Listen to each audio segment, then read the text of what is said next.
नमस्कार, कशा आहात सर्वजण? सर्वांना सर्वप्रथम श्री स्वामी समर्थ.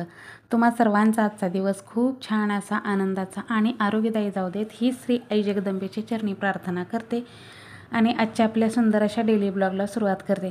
तर सकाळची वेळ आहे ताईंनो. आज आहे वार शनिवार आणि आज आहे दुर्गा अष्टमी. आता चैत्र नवरात्रातली आज अष्टमी आहे आणि आजच्या दिवशी बघा मी कुलाचार कसा केलेला आहे. आज आपल्या कुलदेवी जे आहेत ना, तुळजाभवानी आईसाहेब, वेडेश्वरी आईसाहेब, तर यांच्यावरती छान असा अभिषेक घालून, देवीवरती अभिषेक घालून कुंकुमार्चन सेवा केलेली आहे. तर आजचा पूर्ण देवीचा अभिषेक कुंकुमार्चन सेवा कशी केलेली आहे, त्याचं महत्त्व काय, हे सगळं आजच्या व्हिडिओमध्ये सांगणार आहे. तर आजचा व्हिडिओ न स्किप करता शेवटपर्यंत बघत राहा. बऱ्याच वेळा अशा कमेंट येतात की ताई नेमकं कुठली सेवा करायची, काय करायची, मला समजत नाही. बऱ्याचशा ताईंच्या अशा कमेंट येतात. तर काय होतं, अर्धवट व्हिडिओ पाहिला की काय समजत नाही आणि नेमकं व्हिडिओमध्ये काय सांगितलेलं असतं किंवा पुढेसुद्धा काय असतं हे बऱ्याचशा ताईंना समजत नाही. त्यामुळे बऱ्याचशा वेळा असं होतं की व्हिडिओमध्ये त्यांना मी काय माहिती दिलेली आहे ते अर्धवटच कळते आणि त्यामुळे अशा कमेंट येतात. त्यामुळे मी नेहमी सांगत असते की व्हिडिओ न स्किप करता शेवटपर्यंत बघत राहा. सकाळची वेळ आहे, मस्त असं अन्नपूर्णेचं पूजन. आज वगैरे स्वयंपाक वगैरे काही जास्त नाही, कारण समर्थ जाणार आहे वॉटर पार्कला फिरायला आणि त्याचबरोबर ह्यांचा शनिवार आहे. त्यामुळे स्वयंपाक काही जास्त करायचा नाही. ज्यावेळेस मी जेवणार त्याच वेळेस गरम गरम करून खाईल. त्यामुळे गॅसची पूजा वगैरे करून मस्त असं गॅस आवरून ठेवलेला आहे. समर्थाचा आवरून देऊन त्याचा चहा पाणी नाश्ता करून तो जाणार आहे. तर इकडे मस्त अशी गॅसची पूजा झाल्यानंतर आणि आज स्वयंपाक नाही, त्यामुळे जास्त मला गडबडही नाही. त्यामुळे आज मी सगळं जे आहे ना ते सगळं निवांत केलेलं आहे ताईंनो. कारण रोजची तर आपल्या मागं गडबड आहे, धावपळ आहे, दगदग आहे, रोजचं सगळं चाललेलंच आहे. तर आज अष्टमी आहे आणि आज कालच ठरवलं होतं कॅलेंडरमध्ये पाहिलं तर आज अष्टमी आहे, दुर्गा अष्टमी आहे. त्यामुळे आज करायचं आहे कुंकुमार्चन सेवा आणि ठरवलेलंच होतं कुंकुमार्चन सेवा करायची म्हणजे की करायची. नवरात्रामध्ये कुंकुमार्चन सेवेचे खूप सारे फळ आहे बघा. आणि इकडे बघा आमचा लेक जो आहे तो नटून थुटून बसलेला आहे. त्याला जायचं आहे आज वॉटर पार्कला अकलूजला फिरायला आणि एवढ्या वर्ष तिथं राहिला तरी कधी तिथल्या तिथं गेला नाही आणि आता इथनं सुट्ट्या पडल्यानंतर फिरायला चाललेला आहे अकलूजला वॉटर पार्कला. आणि पैसे मागतोय मला दे म्हणून, हात बोट करून दाखवते मला एवढे एवढे पैसे दे म्हणून. पप्पानी पैसे दिले तरीसुद्धा त्याला माझ्याकडून पैसे घ्यायचे असतात आणि त्याच्याबरोबरच मला मस्का लावते मला एवढे पैसे दे तेवढे पैसे दे म्हणून. त्याला म्हटलं अजिबात माझ्या अकाउंटवरती 1 रुपयासुद्धा नाही, पण तरी पण त्याचं चाललं होतं. आणि आवरून बिवरून बसला आहे, सकाळची वेळ आहे आणि त्याला जायचं होतं. सुट्ट्या पडल्या की मुलांचं चालूच असतं, इकडं जायचं तिकडं जायचं, मित्रांबरोबर फिरायचं. आणि आम्ही पण जास्त काय अडवत वगैरे नाही, कारण काय होतं बघा हेच दिवस एन्जॉय करायचे असतात. आता आपल्यावरूनच विचार करा, आता आपण संसारामध्ये पडलो आहे, आपल्याला कुठं तरी जायची इच्छा असूनसुद्धा आपल्याला कुठं जायला होत नाही. मला तर अजिबातच नाही. मला एक रात्र म्हणलं तरी कुठं माझ्या जीवाला विश्रांती मिळेल म्हणलं तरी नाही, कुठंच माझ्या जीवाची सुटका नाही ह्या घराशिवाय, असं आहे बघा. खरंच बऱ्याच वेळा असं होतं की लग्न झालं की इतका अडकून पडतो संसारामध्ये ना, तर अजिबात आपल्याला कुठंच सुटका जी आहे ना ती मिळतच नाही. मला तर कुठंच मिळत नाही. आणि माझ्यासारख्याच अशा अनेक गृहिणी असतील की घरामध्ये एकटी असतील आणि एकटीवर सगळ्या जिम्मेदाऱ्या असतील, तर त्या गृहिणीला एक रात्र म्हटलं तरी राहिलं कुठंही जमत नाही. कारण घरात बाकीची मंडळी असतात, त्यांचं कोण बघायला नसतं, त्यामुळे आपल्याला कुठंही जाता येत नाही. तर सकाळची वेळ आहे, मस्त असं कोवळं कोवळं ऊन पडलेलं आहे आणि हा मनी प्लांट बाटलीमध्ये लावलेला आहे ना मी, त्यालासुद्धा थोडंसं सकाळी मी कोवळ्या उन्हाला ठेवत असते. आणि हा नागवेलीचा पानाचा वेल आहे ना, तर त्यालासुद्धा मी आता थोडंसं उन्हाला ठेवत असते.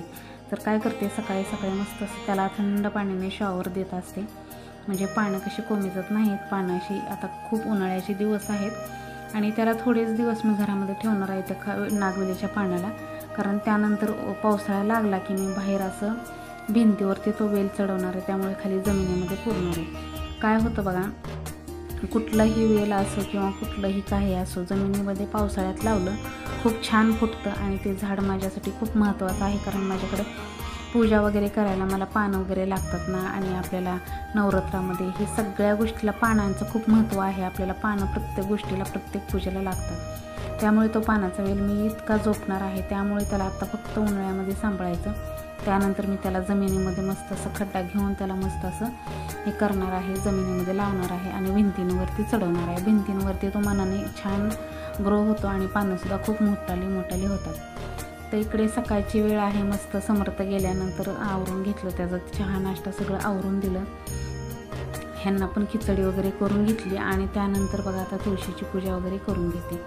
तुळशीची पूजा करायला वेळच झाला, कारण बाकीचं घरातलं सगळं आवरून घेतलं, त्यांना खिचडी करून दिली, समर्थाचा चहा नाश्ता करून दिला आणि आता मग म्हणलं दारामध्ये रांगोळी तुळशीची पूजा करावी आणि त्यानंतर फरशी पुसून आज देवपूजेला लागणार आहे. जरा भलं म्हणलं जरा उशीर झाला तरी चालेल, कारण आजची सेवा खूप महत्त्वाची आहे आणि ह्या सेवेला खूप वेळ लागणार होता, 1.5 तास तरी मला लागणार होता. सगळ्या अभिषेक घालून व्यवस्थित अशी पूजा, प्रॉपर पूजा करायची, अभिषेक घालायचा, त्यामुळे खूप उशीर लागणार होता. त्यामुळे सगळं म्हटलं आज सगळं आवरून घ्यायचं आणि निवांत अशी पूजा करायची. आणि बघा कुठलीही पूजा निवांतच केली तरच ते पूजा केलेल्याचं समाधान मिळतं. मला तर घाई गडबडीत पूजा केली की मला पूजा केल्यासारखं वाटत नाही आणि म्हणून मग मी असं आणि नेमका सगळं घडून पण आलं होतं. निवांत पूजा करायला समर्थ पण जाणार होता, त्यामुळे स्वयंपाक पण नव्हता, ह्यांचा पण शनिवार होता आणि सकाळची कामाची कुठलीच अशी गडबड नव्हती माझ्यामध्ये. तर रोज खूप गडबड असते, त्यामुळे विचार केला म्हटलं आणि त्यातनं अष्टमी पण होती, म्हणून आज मस्त असं देवींवरती अभिषेक केला, कुंकुमार्चन सेवा केली.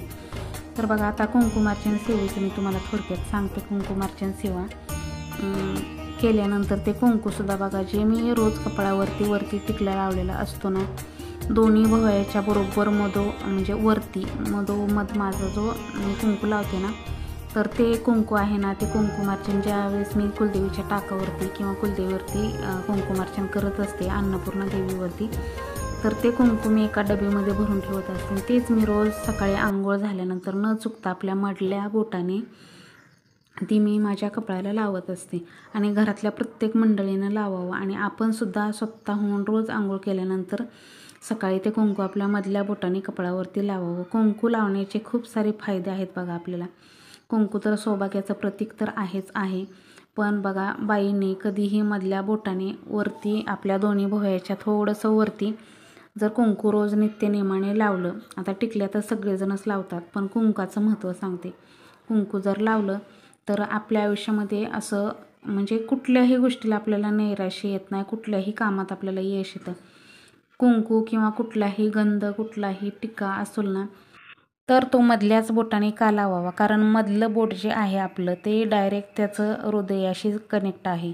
मधल्या बोटातली जी स्पंदने आहे ते डायरेक्ट आपल्या हृदयाला जाऊन भिडतात. त्यामुळे आपल्याला कधीही स्त्री असो पुरुष असो, त्यांनी मधल्याच बोटाने आपल्या कपाळावरती गंध लावायचा आहे आणि रोज नित्यनेमाने लावायचा आहे. गंध हे आपल्या ह्याचे प्रतीक आहे बघा. आपण धार्मिक आहोत, आपण कुठलंही काम आपण व्यवस्थित असं रित्या पार पाडतो, आपण धार्मिक आहोत ह्याचं प्रतीक आहे आपल्या कपाळावरती वरती दोन्ही भुवयाच्या वरती बरोबर मधोमध वरती गंध लावलेला जो आहे ना, तो आपण सात्विक आहोत, धार्मिक आहोत हे त्याची ही आहे, खूण आहे बघा एक प्रकारची. गंध लावण्याचे व्यावहारिक कारण म्हणजे गंध लावणारा मनुष्य सहसा पापकर्म करत नाही, कारण त्याला देवाच्या अस्तित्वाची जाणीव असते. देव आहे तो मानतो, त्यामुळे तो मनुष्य जो आहे ना तो पापकर्म करत नाही आणि देवाच्या सानिध्यात राहतो. आणि बघा तुम्ही जेवढी तुम्ही नेहमी गंध लावणारी माणसं बघता, जसं की संप्रदायातली असतील म्हणजे विठ्ठल संप्रदायातले असतील, बैठकीत जाणारे असतील किंवा अशी लोक, खूप सारी अशी लोक आहेत की त्यांनी त्यांच्या कपाळावरती कुठला ना कुठला एक गंध असतो. तर त्या लोकांकडे बघा आणि न गंध लावणाऱ्या लोकांकडे तुम्ही बघा, तुम्हाला खूप सारा फरक त्यांच्या चेहऱ्यामध्ये जाणवेल. जो माणूस गंध लावतो त्याच्या चेहऱ्यावरती नेहमी टवटवी आणि ताजेपणा असतो आणि तो मनुष्य जो आहे ना तो व्यवस्थित असा धार्मिक दिसतो. त्यामुळे गंध लावण्याचे खूप सारे प्रकार आहेत, फायदे आहेत आणि गंध हा माणसाने, स्त्रियांनी, पुरुषांनी, मुलांनी आवर्जून आपल्या कपाळावरती लावावा.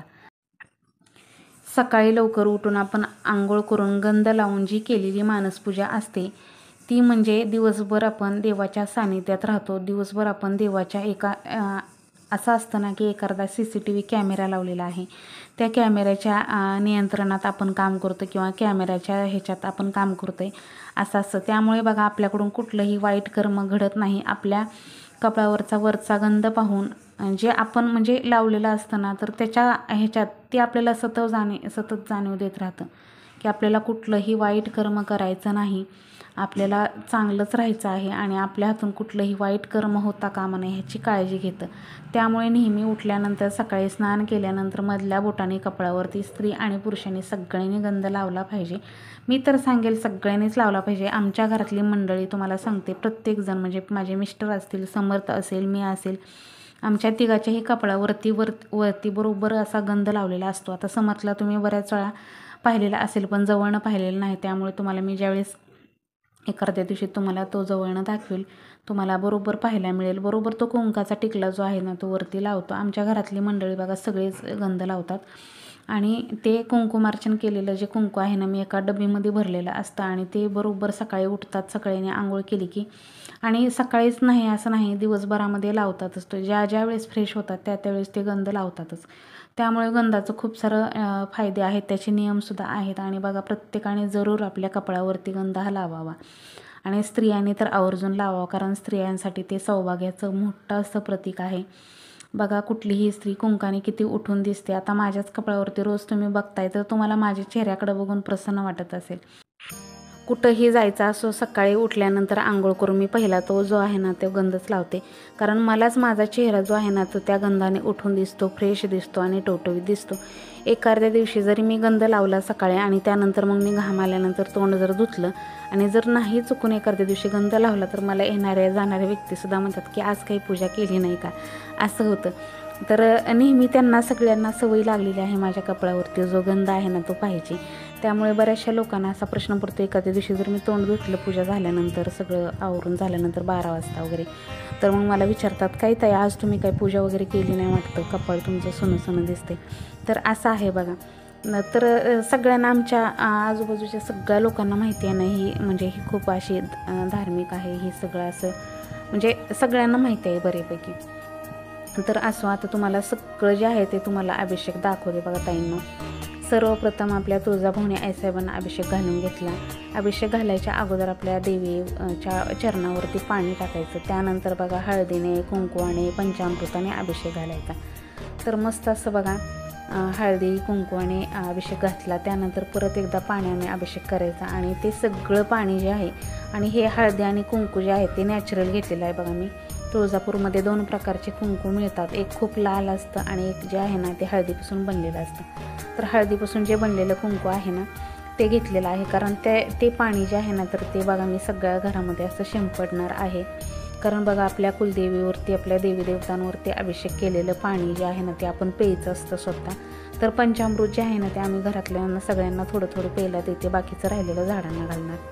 आणि कुंकाचं पाणीसुद्धा घरामध्ये दाराच्या आजूबाजूला, घराच्या आजूबाजूला शिंपडायचं, जेणेकरून आपल्या घराच्या आजूबाजूला एक सुरक्षा कवच तयार होतं. एवढं फक्त घ्यायची काळजी की ते पाणी जे आहे ना ते पायदळी नाही आलं पाहिजे, ह्याची काळजी घ्यायची. झाडांच्या बुडाला टाकून द्यायचं नंतर. तर त्यानंतर पंचामृताने अभिषेक करून घेतला. तर बघा खूप दिवस झालं होतं देवीला अभिषेक केला नव्हता.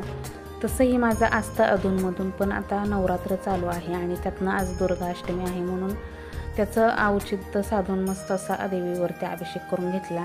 त्यानंतर बघा सगळं पंचामृताने अभिषेक करत असताना मी माझं देवीचं नामस्मरण चालू होतं. आपल्या कुलदेवीचा मंत्र असतो तो म्हणायचा असतो. आणि त्यानंतर कुंकुमार्चन सेवा ज्यावेळेस आपण करतो तर त्यावेळेस कुंकुमार्चन सेवा करत असताना आपल्याला श्रीसूक्त वाचायचं असतं. तर बघा श्रीसूक्त वाचता येत नव्हतं मला, कारण काय होतं एका हाताने आपल्याला अभिषेक करायचा, एका हाताने हे, त्यामुळे पुस्तक वाचता येत नव्हतं. त्यामुळे मी मोबाईलवरती श्रीसूक्त लावून दिलं होतं. तर बघा ज्या आणि मोबाईलवरती लावून दिलं की आपण म्हणत राहायचं त्यांच्या पाठीमागं, त्याच्यामुळे आपलं बरोबर अभिषेक हा पोचतो. ज्या स्त्रियांना श्रीसूक्त वाचायला खूप अवघड जातं किंवा बऱ्याचशा जणांना अवघड जातं बघा, संस्कृत असतं किंवा मराठीमधून जरी असतं तर त्याचे शब्द थोडेसे अवघड आहेत. तर ज्यांना आता आम्ही नेहमी म्हणतो त्यामुळे आमचं आता बऱ्यापैकी पाठ झाल्यासारखं झालेलं आहे. ज्यांना नवीन ज्या आहेत सेवेमध्ये त्या ताईंना श्रीसूक्त वाचायला अवघड जातं, त्या ताईंनी काय करावं, मोबाईलवरती श्रीसूक्त लावून द्यावं आणि अशा प्रकारे आपल्या कुलदेवीवरती अभिषेक करावा. कुंकुमार्चन सेवा ही करावी. आणि बघा कुंकुमार्चन सेवा तर दर पौर्णिमेला केलेलं तर खूप फायदे आहेत त्याचे. आता मला चैत्र पौर्णिमे दिवशी करणं होतंय नाही होतंय म्हणून मी आज दुर्गा अष्टमी आहे त्यामुळे मी आज करून घेतलेलं आहे. धनश्री ताईंनी कालच विचारलं होतं, ताई माझं उद्यापन आलेलं आहे वैभव लक्ष्मीचं आणि मी पौर्णिमे दिवशी उद्यापन करू का.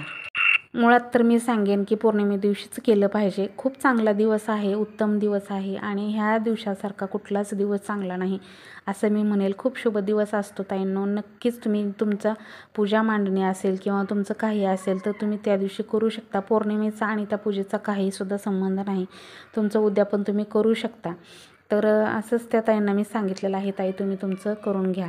तर इकडे बघा येडेश्वरी आई साहेबांवरती मस्त असा अभिषेक करते. तर खूप छान प्रसन्न वाटत होतं आज घरामध्ये, इतकं प्रसन्न वाटत होतं ना. आणि खरंच बघा तुम्हाला सांगते, अभिषेक केल्यानंतर जी पूजा करतो आपण त्या पूजेचं एक वेगळंच नवचैतन्य देवघरामध्ये येतं आणि पूजेला असं बघतच राहावं असं वाटतं बघा. तर इकडे येडेश्वरी आई साहेबांना सुद्धा मस्त असा हळदीच्या पानाने, कुंकवाच्या पाण्याने मस्त असा अभिषेक घालून घेतला. त्यानंतर बघा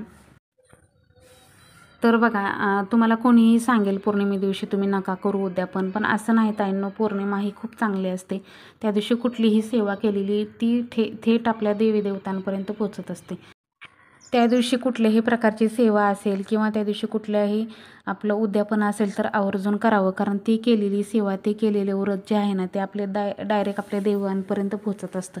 त्यामुळे त्या दिवशी कुणालाही प्रश्न पडू नये. इथून पुढे सुद्धा मी सांगते सगळ्यांना, त्या दिवशी तुमचं कुठल्याही प्रकारचं उद्यापन आलं तर आवर्जून करा. आता बघा माझंसुद्धा मी तुम्हाला सांगते ना, माझे शुक्रवार चालू आहेत, पण आणखीन काही उद्यापन माझं नाही. पण त्या दिवशी कुठलाही दिवस असो, फक्त आपला वार तर तोच असतो, पण कुठलाही असेल तर त्या दिवशी करायचं. फक्त एकादशी दिवशी चालत नाही, कारण एकादशी दिवशी आपण केलेला नैवेद्य देवांना चालत नाही, कारण उपवास असतो. त्यामुळे तुमचं उद्यापन जे आहे ना ते तुमच्या बाकीच्या कुठल्याही दिवशी आलं तरी चालेल ताई, तुम्ही आरामात करू शकता. पौर्णिमेचा आणि त्या उद्यापनाचा काही एक हे नाही. त्यामुळे तुम्ही खूप चांगल्या प्रकारे तुम्ही तुमचं उद्यापन आलेल्या वाराला करा. खूप चांगला दिवस आणि योग्य वेळ आलेली आहे आणि खरंच असं पौर्णिमा येणंसुद्धा खूप चांगली गोष्ट आहे. तर बघा सगळ्या देवांना मस्त असं पूजा वगैरे करून सगळे देवती विराजमान देवघरामध्ये केले होते. त्याचबरोबर आता आपल्याला कुंकुमार्चन करायचं होतं, त्यामुळे देवींना अभिषेक वगैरे सगळं घालून घेतला. देवघरातले सगळे देव जे आहेत ते विराजमान केले आणि आता देवीवरती अभिषेक करायला चालू केलेला आहे, म्हणजे कुंकुमार्चन सेवा चालू केलेली आहे. तर तुम्हाला सांगते, आपले 3 बोटं, अंगठा, मधलं बोट आणि मधल्याच्या शेजारचं, अशी 3 बोटं घेऊन आपल्याला कुंकुमार्चन देवीच्या चरणापासून ते मस्तकापर्यंत आपल्याला कुंकुमार्चन हे करायचं असतं. तर बघा अशा पद्धतीनं कुंकुमार्चन सेवा केली जाते. आता हे कुंकुमार्चन जेवढं केलेलं आहे त्या दोघींवरतीही मी करणार आहे, येडेश्वरी आईसाहेबांवरती, तुळजाभवानी आईसाहेबांवरती. हे कुंकू एका डबीत भरून रोज आपल्या कपाळावरती लावायचं. तर बघा नवरात्रामध्ये सुद्धा मी दरवर्षी अशा पद्धतीनं कुंकुमार्चन करत असते सेवा. पण नवरात्रामध्ये आपलं जे नवरात्र असतं, शारदीय नवरात्र, त्यावेळेस केलेली सेवा असते ना, तर त्यावेळेस आमचे देव जे आहेत ते आम्ही उठवत नाहीत. म्हणजे 9 दिवस 10 दिवस आपले घट उठल्यानंतरच देव उठवतात. एकदा पहिल्या दिवशी प्रतिपदेला पूजा केली की त्यानंतर 10व्या दिवशीच घट हलवल्यानंतर आपल्याला देवपूजा करायची असते. तर ह्या नवरात्रीला सुद्धा बरेच जण असे पाळतात, पण आमच्याकडं आम्ही नाही करत, कारण ह्या नवरात्रीला आमच्याकडं घट वगैरे नाही बसत. त्यामुळे आम्ही आहे ना म्हणजे देव उचलतो, रोज पूजा करतो, अभिषेक करतो, अशा सेवा करतो. तर बघा बरेचसे पाळतात, बरेचसे लोक पाळत नाहीत ह्या नवरात्रीचं. तर खरं तर पाळलं पाहिजे, मी तर सांगेन पाळलं पाहिजे. पण मलासुद्धा बऱ्याचशा वेळा माहिती नव्हतं, पण आता इथून पुढे बघू, मी आमच्या गुरूंना विचारते, हे नवरात्र आपण साजरी केली तर चालते का, किंवा आपण म्हणजे देवाची आपण एकदा स्थापना केली की नंतर म्हणजे ह्यालाच हे करायचं का असं विचारते. त्यानंतरच मग मी पुढच्या वेळेस करेन. फक्त फुलं बदलायची असते आपल्याला रोज, पण अखंड दिवा लावावा लागतो बघा. तर कोणाची अडचणमध्ये आलेले असेल किंवा काय आलेले असेल तर असं शक्य होत नाही. तर बघा ते ताईंनो, मी सगळं कुंकू जे आहे ना, आणि हे कुंकू नॅचरल घेतलेलं आहे, जे आपलं हळदीपासून बनतं ना ते कुंकू घेतलेलं आहे मी. तर हे तुळजापूरवरूनच आणत असते मी कुंकू. एकदा गेले की भरपूर असं पावशेर अर्धा किलो असं कुंकू आणत असते, जेणेकरून मला कुंकाचा वापर आपण जास्त करतो ना, प्रमाण जास्त असतं, त्यामुळे आपल्याला कुंकू जास्त लागतं. दर हेलपटेला म्हणजे दरवेळेस गेले ना मी तर ते जास्तच आणत असते. तर आता येडेश्वरी आईसाहेबांवरती कुंकुमार्चन सेवा करत आहे बघा. तर दोन्ही कुंकुमार्चन सेवा करत असताना मोबाईलवरती श्रीसूक्त लावून दिलं होतं आणि मनामध्ये आपल्या देवीचा मंत्र जो आहे ना तो चालूच होता. कानावरती आपल्या श्रीसूक्त पडत होतं आणि मुखामध्ये आपल्या देवीचं नामस्मरण होतं चालू. तर अशा पद्धतीनं कुंकुमार्चन सेवा केलेली आहे. तुम्ही सुद्धा करू शकता त्या नवरात्रामध्ये. उद्यासुद्धा केले तर चालते, उद्या नवमी आहे, उद्या रामनवमीसुद्धा आहे. रामनवमीला सुद्धा बघा बऱ्याचशा सेवा केल्या जातात. तर आता बघा आपले नवरात्र चैत्र, आता तुम्ही चैत्र पौर्णिमेला सुद्धा हे कुंकुमार्चन ज्यांना आज नाही करता आलं त्यांनी चैत्र पौर्णिमे दिवशी सुद्धा केलं तरी चालेल. आता मला सुद्धा पौर्णिमे दिवशी करणं होतं नाही होतं सांगता येणार नाही, पण चैत्र पौर्णिमेला सुद्धा अशा प्रकारे कुंकुमार्चन तुम्ही सगळ्यांनी करू शकता. आपल्या घरात जर कुलदेवी असेल, कुलदेवीचा टाक असेल तर त्याच्यावरती अशा पद्धतीनं कुंकुमार्चन करायचं आणि ते कुंकू रोज आपल्या कपाळावरती लावायचं.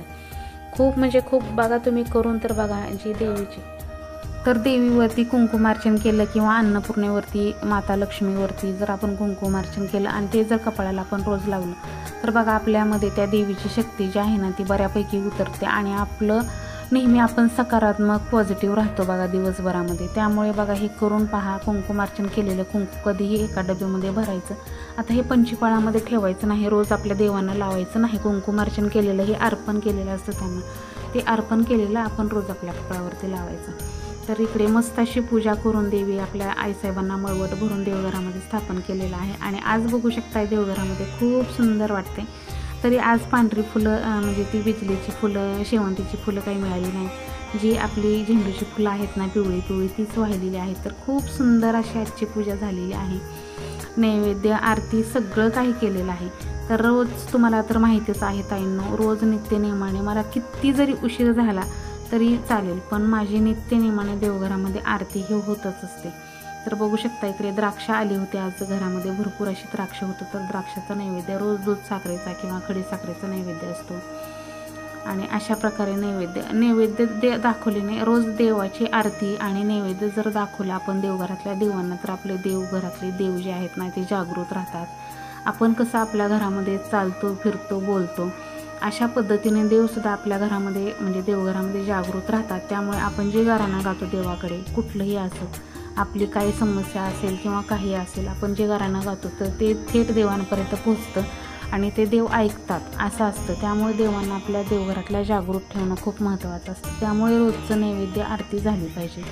नैवेद्य आरती करण्याचं कारण हेच आहे, देव आपले जागृत राहतात आणि आपल्या देवांवर म्हणजे आपल्या घरावरती देवाचं लक्ष असतं, घरातल्या प्रत्येक माणसावरती लक्ष असतं आणि वाईट म्हणजे आपल्या बाबतीत काहीच वाईट घडू शकत नाही आपले जर देवघरातले देव जागृत असतील तर. त्यामुळे आपल्या घरातल्या प्रत्येक व्यक्तींवरती त्यांचा आशीर्वाद आणि कृपा असते. त्यामुळे बघा नेहमी देवघरातले देव जागृत राहण्यासाठी आपल्याला रोज आपल्या देवघरामध्ये दोन्ही टाईम दिवा आरती आणि नैवेद्य हा झाला पाहिजे. अगदी तुम्ही नैवेद्य साधा सिंपल दही भाताचा जरी रोज नैवेद्य दाखवला तरी चालतो, वेगळं काही करायची गरज लागत नाही. नैवेद्य हा आपला किंवा घरामध्ये कुठली फळं असतील तर तो सुद्धा नैवेद्य तुम्ही दाखवू शकता. खडीसाखरेचा, दूध साखरेचा नैवेद्य दाखवायचा किंवा गूळ, शेंगदाणे, खडीसाखर असे सुद्धा दाखवू शकता. पण रोज देवघरातल्या देवांना नैवेद्य आवर्जून दाखवायचा. त्यामुळे आपले देवघरातले देव जागृत राहतात आणि जर आपल्याला पुढं काही घडणार असेल तर त्याचे संकेत आपल्याला अगोदरच मिळतात किंवा आपल्यावरती येणारं संकट जे आहे ना ते टळतं. म्हणून बघा नेहमी देवघरातल्या देवांची रोज 2 टाईम आरती आणि नैवेद्य हा दाखवत जावा. तर चला तर मैत्रिणींनो, तुम्हाला आजचा व्हिडिओ कसा वाटला हे नक्की कमेंटमध्ये सांगा. जर व्हिडिओ थोडा जर आवडला असेल तर व्हिडिओला एक लाईक आणि चॅनलला सबस्क्राईब करायला विसरू नका. चला तर भेटूया आपण उद्याच्या छानशा सुंदर व्हिडिओसोबत. तोपर्यंत सर्वांना श्री स्वामी समर्थ. अवधूत चिंतन श्री गुरुदेव दत्त. श्री स्वामी समर्थ.